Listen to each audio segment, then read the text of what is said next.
Halo pemirsa, apa kabar? Berjumpa kembali dengan saya, Elsa Azareita, tentunya di program Special Interview bersama dengan eksekutif. Kita saat ini, saya bersama dengan Bapak Hari Budiarto. Beliau merupakan Kepala Litbang atau Penelitian dan Pengembangan ya dari SDM di Kominfo, Kementerian Komunikasi dan Informatika Republik Indonesia. Assalamualaikum, selamat pagi Pak Hari. Waalaikumsalam warahmatullahi wabarakatuh. Bagaimana Pak kabarnya? Alhamdulillah kita dalam keadaan sehat walafiat. Sehat walafiat, tetap semangat ya Pak ya? Ya, semangat pagi. Tetap semangat pagi. Luar biasa sekali Pak Hari. Melihat bagaimana Kominfo saat ini ya Pak ya, yang dipimpin oleh Menteri Johnny G. Plate ya Pak, Mbak Johnny. Kemudian dengan berbagai program-program yang tentunya sekarang ke arah go digital begitu ya Pak ya, sudah sangat mendukung transformasi digital.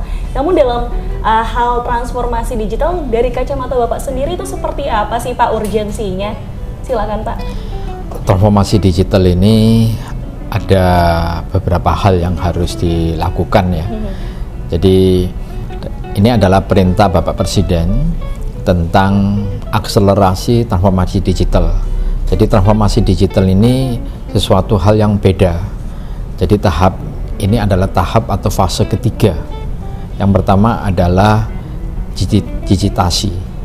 Jadi digitasi itu adalah perubahan semua data yang tadinya konvensional kemudian dirubah ke data-data digital. Misalnya contohnya kertas ya, yang kita tulis dan sebagainya, kemudian berubah jadi file. Nah, itu namanya era digitasi.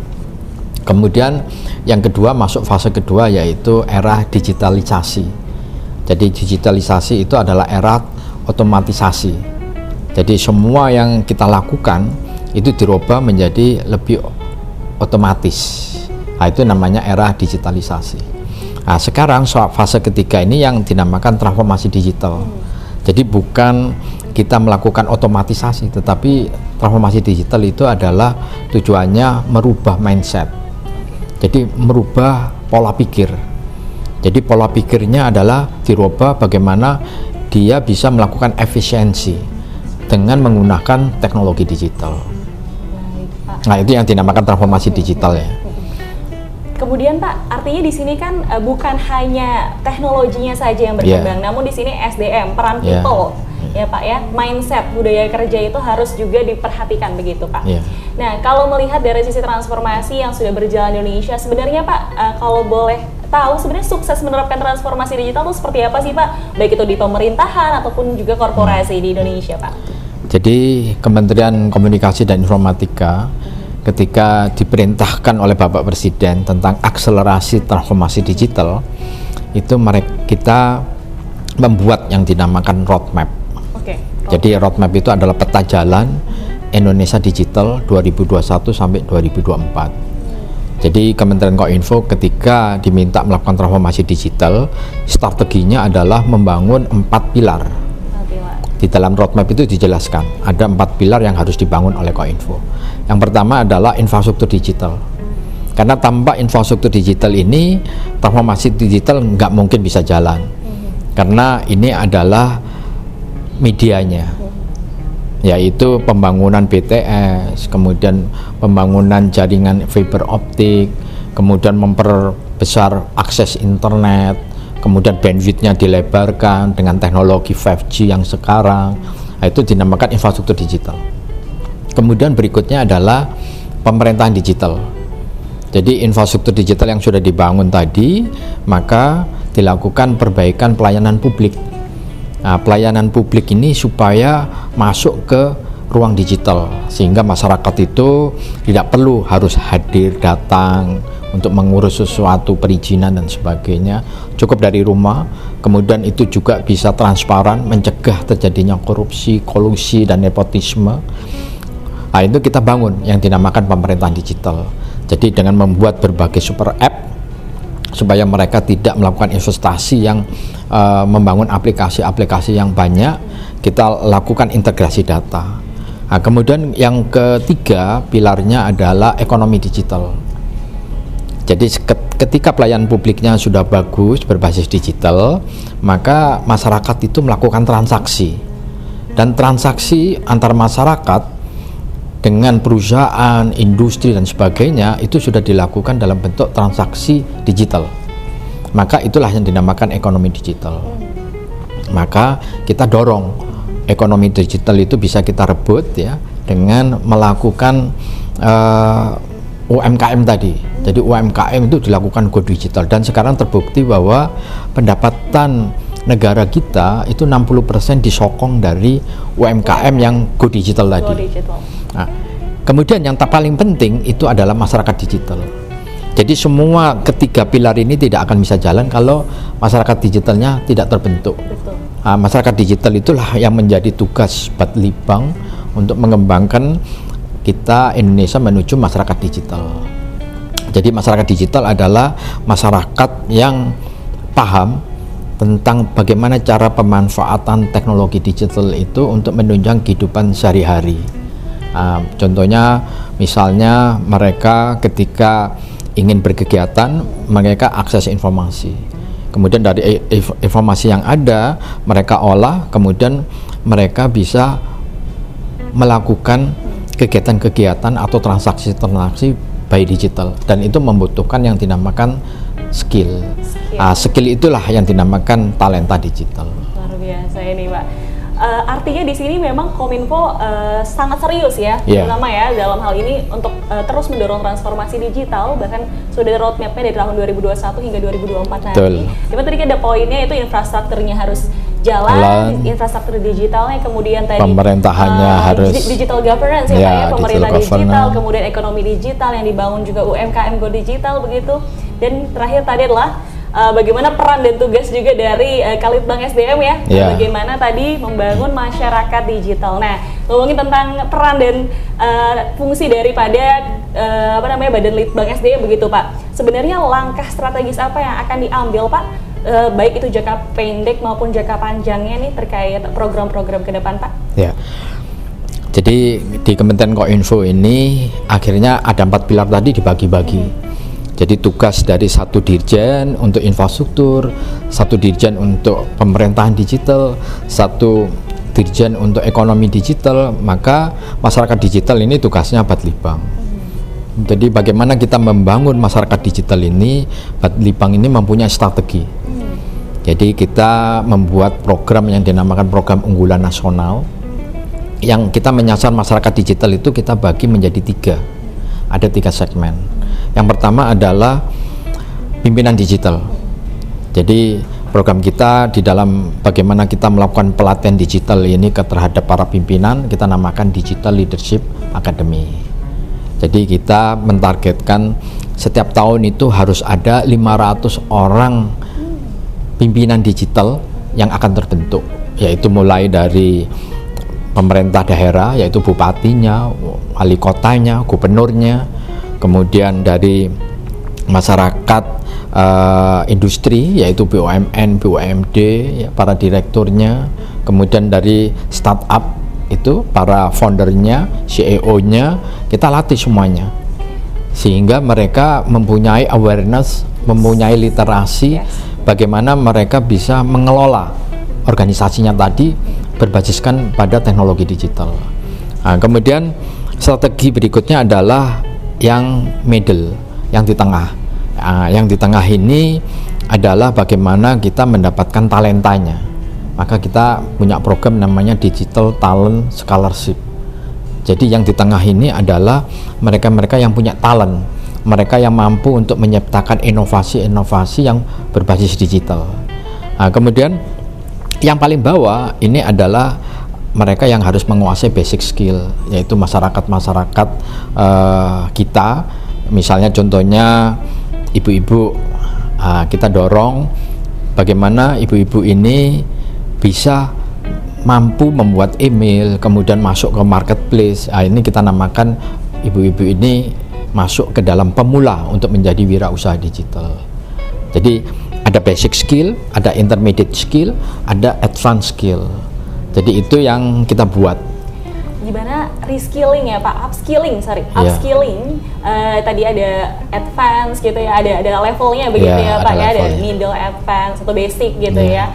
Dan itu terus secara konsisten Balitbank SDM mendukung untuk tadi upskilling daripada membentuk atau mencetak tadi leadership ya Pak ya, digital leadership bagi seluruh pimpinan yang akan memimpin, baik itu BUMN atau bahkan tadi pemerintahan begitu ya Pak, atau startup mungkin itu menjadi fokus juga dari Balitbank SDM Pak.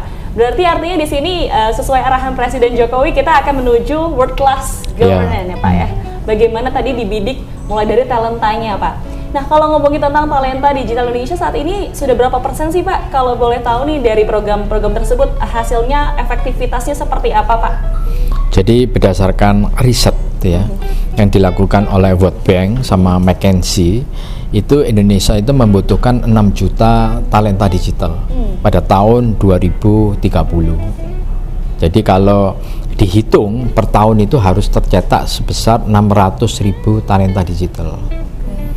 Jadi Kementerian Kominfo punya target setiap tahun kita membuat 200.000 talenta digital.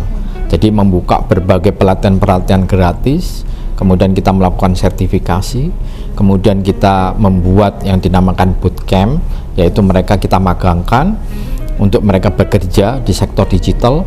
Nah, kemudian mereka bisa direkrut oleh berbagai industri. Gitu. Jadi ini target kita adalah 200.000. Jadi bagi tugas dengan Kementerian Dikbud Ristek yang mempunyai berbagai universitas yang ada atau perguruan tinggi, mereka berkewajiban membentuk 400.000. Karena apa? Karena mereka mempunyai 4.000 sekolah. Nah, kalau dalam waktu 1 tahun dia bisa menghasilkan lulusan 100 orang, maka terciptalah yang namanya 600.000 tadi. Gitu. Baik, artinya di sini tadi sinergi juga terus dilakukan ya Pak ya. Bukan hanya dari Kementerian Kominfo saja, namun tadi dengan Kementerian Pendidikan dan Kebudayaan begitu ya Pak Nadiem Makarim, dan berbagai stakeholder lainnya begitu Pak. Nah kalau ngomongin tentang millennials nih Pak, Gen Z, sejauh mana sih Pak peran millennials dan Gen Z dalam hal tadi membidik talenta digital? Tentu kan ada beberapa kaitannya juga tentang generasi milenial saat ini. Nah perannya seperti apa sih? Generasi milenial ini memang sangat berperan saat ini ya. Jadi Kementerian Kominfo ini membuat pelatihan-pelatihan itu tidak hanya pada generasi yang umurnya sekitar 17 tahun ya, tetapi anak SD itu kita juga melakukan pelatihan. Kita membuat yang namanya data science for kids, coding for kids, bekerjasama dengan berbagai mitra untuk melaksanakan hal tersebut, sehingga sudah mulai sejak dini mereka sudah diperkenalkan apa itu teknologi digital. Nah, kemudian ketika mereka sudah menginjak dewasa yang sudah masuk ke sekolah menengah, kita punya program yang namanya Vocational School Graduate Academy, yaitu memberikan pelatihan-pelatihan yang namanya vokasi, yaitu pelatihan-pelatihan yang dibutuhkan oleh industri, kemudian kita sertifikasi berbasiskan yang dinamakan SKKNI. Jadi SKKNI itu singkatan dari sistem kompetensi sistem kerja nasional standar nasional Indonesia. Jadi kita mempunyai namanya peta okupasi. Jadi peta okupasi itu ada 16 profesi digital. Nah, kita membuat semuanya itu.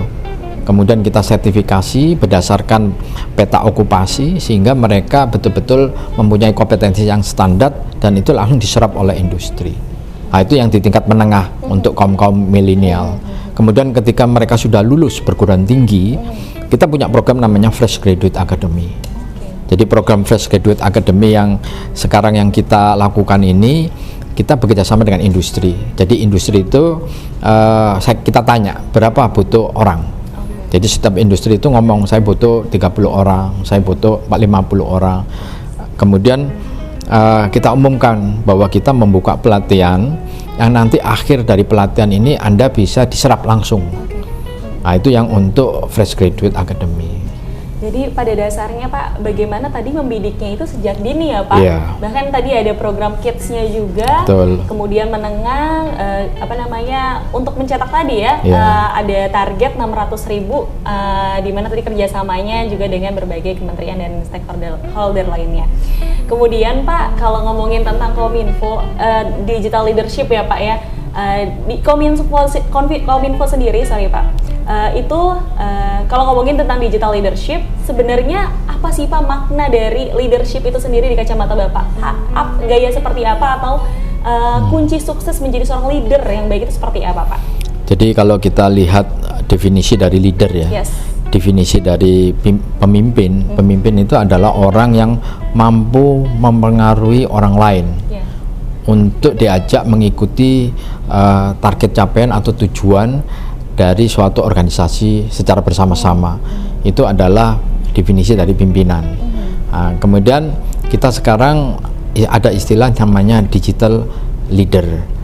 Jadi atau yang dinamakan kepemimpinan digital, yaitu seorang pemimpin yang menggunakan cara-cara teknologi digital untuk bisa memengaruhi orang lain, sehingga orang lain itu mengikuti semua yang dilakukan oleh pimpinan ini gitu.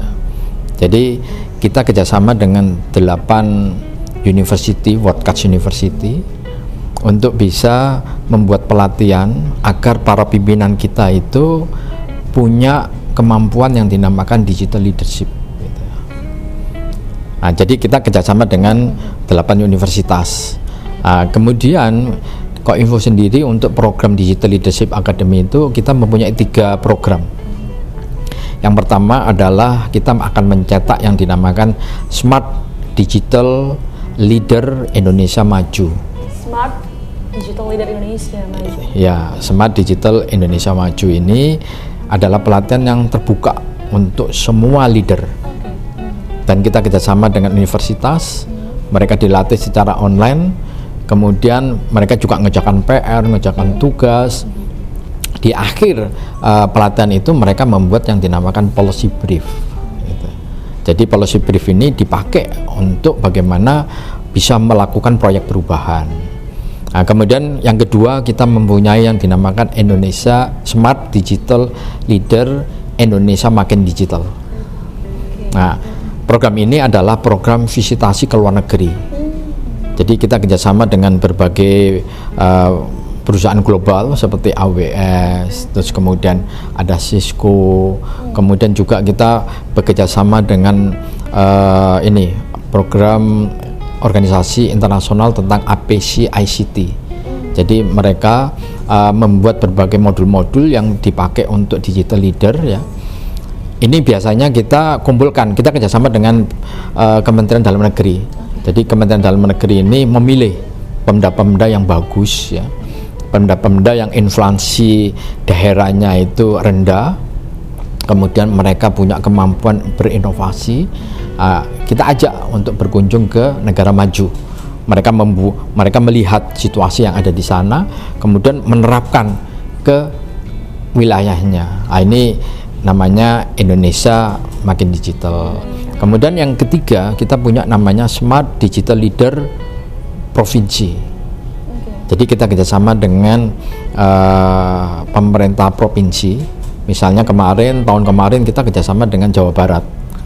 Jadi Pemda Jawa Barat tadi mengajukan semua kepala daerahnya, termasuk eselon 2-nya, kepala dinasnya, untuk kita latih. Kita latih menjadi digital leadership. Nah, kemudian setelah dia selesai melakukan pelatihan, mereka membuat rencana aksi. Kemudian rencana aksi ini kita bantu untuk bisa diimplementasikan. Jadi memang benar-benar luar biasa ya Pak ya, pengembangan talenta digital ini adalah suatu hal yang sangat serius dan perlu terus konsistensi. Betul. Terutama dari Litbang SDM sendiri ya Pak ya, dalam hal ini untuk tadi menargetkan beberapa hal ya terkait talenta digital di Indonesia. Kemudian Pak, mungkin kalau boleh harapannya ke depan seperti apa sih Pak di tahun 2023 dan seterusnya nih Pak, harapannya untuk talenta digital di Indonesia? Jadi kalau tahun 2022 itu kita mengejar target sebesar 200.000 pelatihan, itu namanya output. Nah, untuk tahun 2023 ini kita ingin tidak hanya output, tetapi ada outcome. Jadi bagaimana kita bisa menciptakan outcome ini? Jadi strategi kita, contohnya untuk yang Digital Leadership Academy tadi, ada program dari Pak Jokowi yang diketuai oleh Pak Wapres, ya, itu dinamakan reformasi birokrasi tematik. Jadi ada 4 program di dalam reformasi birokrasi tematik itu. Yang nomor 4 itu adalah digitalisasi administrasi publik daerah. Jadi mereka meminta agar setiap daerah ini melakukan digitalisasi terhadap administrasi publik. Nah, jadi kita bantu daerah untuk melakukan administrasi digitalisasi, kemudian kita latih semua ASN yang ada di daerah, kemudian juga kita pilih beberapa perguruan tinggi untuk bisa support ke sana. Nah, jadi akhirnya kita nanti bisa menggerakkan daerah itu agar daerah itu bisa melakukan pelayanan publik yang paling baik. Nah, itu kita mendapatkan outcome. Nah, kemudian berikutnya lagi kita bekerjasama dengan berbagai industri, berbagai asosiasi. Jadi mereka membutuhkan akan membangun suatu sistem, kemudian kita latih, kita siapkan para talenta tadi. Kemudian para talenta tadi itu bisa ikut mengerjakan sistem ini, membangun sistem ini, sehingga sistem ini bisa digunakan untuk pelayanan publik, untuk masyarakat, untuk membantu lembaga-lembaga pemerintahan. Jadi yang kita kejar itu termasuk yang UMKM. Jadi di UMKM ini kita punya program yang namanya Digital Entrepreneurship Academy. Jadi kita membuat kurikulum. Jadi ada 4 tingkat kita bagi ke dalam Digital Entrepreneurship Academy. Jadi yang pertama adalah basic 1. Jadi basic 1 ini adalah masyarakat yang kita ajarkan. Jadi masyarakat yang kita anggap sebagai pemula untuk masuk ke dalam ruang digital, mereka bisa jualan di situ. Nah, kemudian kalau mereka sudah mampu, kemudian kita tingkatkan ke basic 2. Basic 2 ini mengajarkan tentang digital marketing. Jadi bagaimana dia bisa memasarkan produk itu dengan memanfaatkan berbagai media sosial. Nah, ini kita namakan sebagai basic 1, basic 2. Nah, kemudian ada yang dinamakan intermediate 1, intermediate 2. Jadi di intermediate 1 itu mereka sudah kita ajarkan bagaimana masuk ke dalam marketplace, kemudian menggunakan transaksi-transaksi dengan menggunakan fintech. Ya, dengan menggunakan fintech itu bagaimana memanfaatkan fintech itu seperti apa, marketplace itu kayak apa. Nah, kemudian di intermediate 2 kurikulum kita itu mereka kita ajarkan untuk menggunakan data science, menggunakan cara-cara AI untuk bisa berjualan gitu ya, bisa berkompetisi dengan kompetitor-kompetitor yang ada, sehingga dia bisa menjual produknya itu menjadi lebih bagus gitu. Biasa sekali, Pak. Artinya ini sama dengan mungkin tema besar dari Digitech Award yang akan digelar oleh majalah EdTech, bagaimana prioritizing digital technology transformation to win the global competition in a post-pandemic world. Artinya di sini Kominfo sebagai garda terdepan dalam hal, tentunya ini berkaitan dengan SDM ya Pak, talenta. Ini sangat serius ya pemirsa, untuk terus mendorong tadi pertumbuhan ekonomi nasional melalui berbagai program yang dibidik. Kemudian tadi UMKM mengajak masyarakat untuk go digital juga ya Pak, literasi digital ya Pak ya, dengan berbagai program-program yang secara konsisten terus digaungkan, dan pemirsa, dan efektivitasnya itu terasa ya Pak ya, bagaimana sekarang masyarakat sudah terbiasa dengan digital, zaman digital, era digital begitu ya Pak. Terima kasih banyak Pak Hari atas waktu dan kesempatannya. Mungkin satu hal Pak, quotes untuk masyarakat, mungkin ada quotes yang ingin disampaikan begitu Pak untuk masyarakat. Ya, jadi Kominfo dengan programnya yang dinamakan Digital Talent Scholarship, semuanya adalah pelatihan-pelatihan menuju digital talent, sehingga mereka mempunyai keahlian-keahlian, maka masyarakat bisa menggunakan pelatihan-pelatihan ini untuk diikuti. Kemudian juga kita akan melakukan sertifikasi sehingga masyarakat ini akan terbentuk, yaitu masyarakat digital Indonesia. masyarakat digital Indonesia. That's the target terutama untuk Kominfo ya dalam hal ini. Dengan berbagai macam program yang luar biasa sekali. Selamat Pak Hari juga ya, semoga sukses selalu untuk semua program yang sudah berjalan maupun yang akan dijalankan ke depan ya Pak ya.